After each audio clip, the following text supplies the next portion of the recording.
Oh my goodness, hey everybody, how's everybody doing? Oh my goodness. So I had such a fun, interesting morning, but I'll get to that a bit later on. So just picking up from where we left off last week, we are going to be continuing to talk about natural hair, and I hope you guys have your study materials because these are handpicked and prescribed for you guys from me, alright? Because I am of the knowledge that it's time that black people and other people start educating themselves about natural hair, and people stop diving into people's hair without their permission, you know what I mean? So without any further, actually before that, I just wanted to give you guys a heads up that today we are going to be talking about a topic in which is heavily debated in the natural hair community, which is, does protective styling even grow your hair? You know, and what is protective styling? Should we be doing it? Should we not be doing it? And so basically that's what we're going to be talking about in today's classes. So without any further ado, let us get right into it.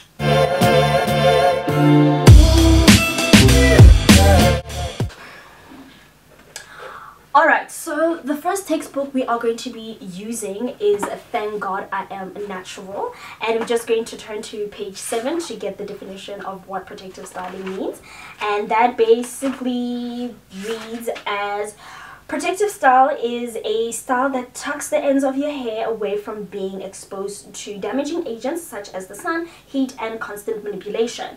Alright, and I think that's quite self-explanatory, and I think everybody understands what that means. So, if I ask you the definition of what protective styling is in the exam, please use the Thank God I Am Natural definition, because I think it is quite solid compared to other textbooks that other materials that I've been using. So then we are going to move on to If You Love It, You Will Grow It, and we're just going to, the author of this book really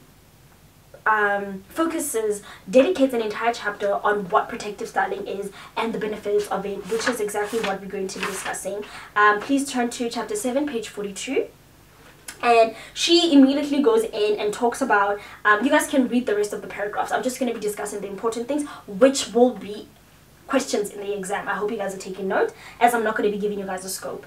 Alright, so low manipulation hairstyles are styles achieved without heat, and these are styles such as bantu knots, twist outs, braid outs, flexi rod sets, and these are styles in which you do not need a stylist for. You can achieve at home. If you don't know how to braid out your hair or twist out your hair, I suggest that you go just watch a couple of YouTube videos, and you should be, you know, ready to go and be able to achieve your own low manipulation hairstyles. But please do not get me wrong, a low manipulation hairstyle does not mean it's a protective style, only because your ends are still exposed to the external environment.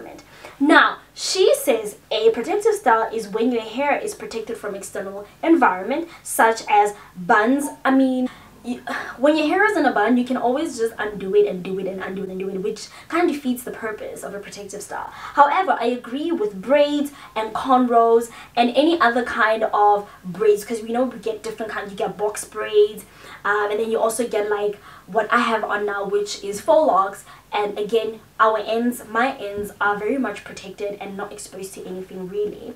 And again, she does actually stress what I have mentioned, which is that low manipulation hairstyles are not protective hairstyles. As long as your ends are still exposed, your hair is not considered a protective style. If your hair is in twist, I would say that it is a protective style. However, a wash and go is a low manipulation hairstyle. It's not a protective hairstyle. Alright, then we're just gonna move on to the benefits, because she discusses the benefits which will be asked in the exam, so please make a note about that.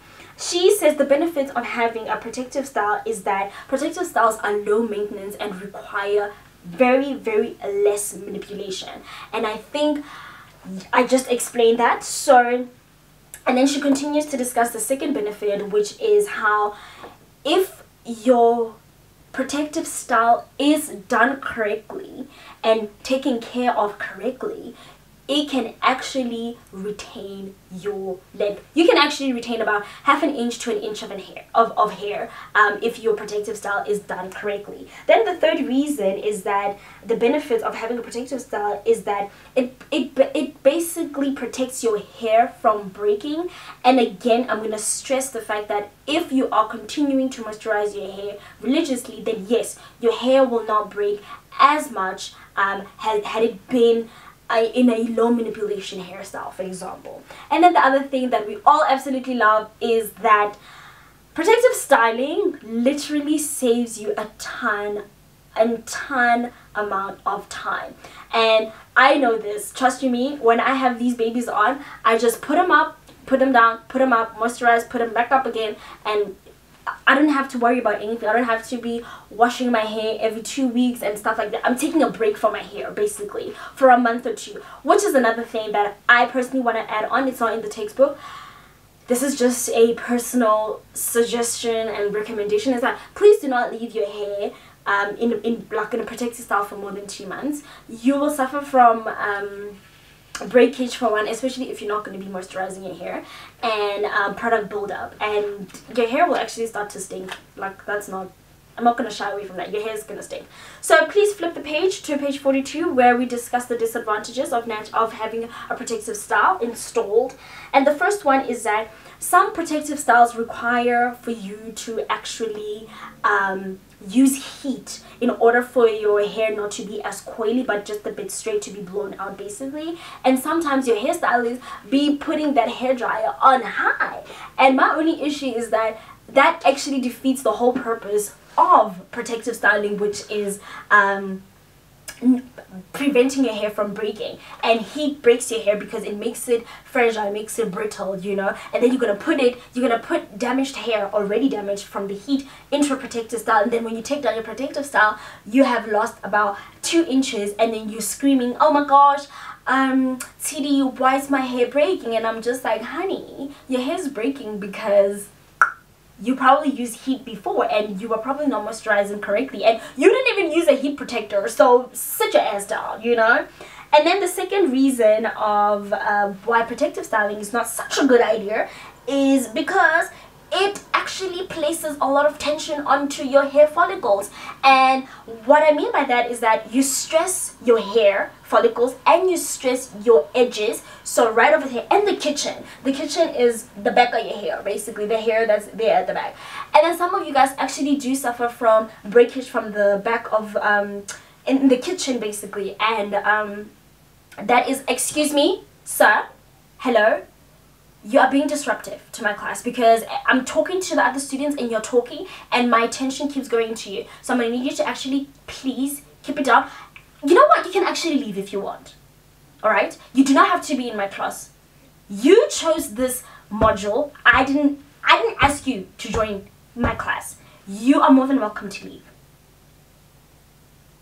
Okay. Then, sorry for that. There's certain students that just like wasting my time. Alright, so the third reason or second reason, I can't remember where I was, but it's basically that tension. The tension when your hairstylist is braiding your hair, they make the braids too tight, which is a problem, because then you get bumps on your hair and stuff like that, and you actually damage your scalp and your hair follicles, and your hair will actually break. That's a fact. And then the third reason is people suffer from, whenever they are protecting their hair, they actually end up not moisturizing their hair, which is actually quite bad. And then leaving your, again, you see the textbook is addressing this, which is leaving a protective style for too long. And then also when people are taking down their hair, they cut too high. So instead of them cutting over here, they end up cutting over here, which is your own fault. So I suggest you be very careful when you are doing that. And again, please do not put a lot of stress onto your edges, because just let your edges out. Whenever you're braiding your hair, just let your edges out and braid the rest of your hair. So guys, I hope that you enjoyed today's lecture, sorry. I hope you enjoyed today's lecture, and I'll see you guys in my next class. Please do not forget to use the study materials that have been prescribed to you. I mean, they cost a lot of money, so you might as well use it, and I'll see you guys in my next class. Also, I will not be accepting any late assignments. I am expecting you guys to submit your assignments on Friday 12 p.m. all right? I don't want to hear no excuses. I'm not no. Okay, see you guys.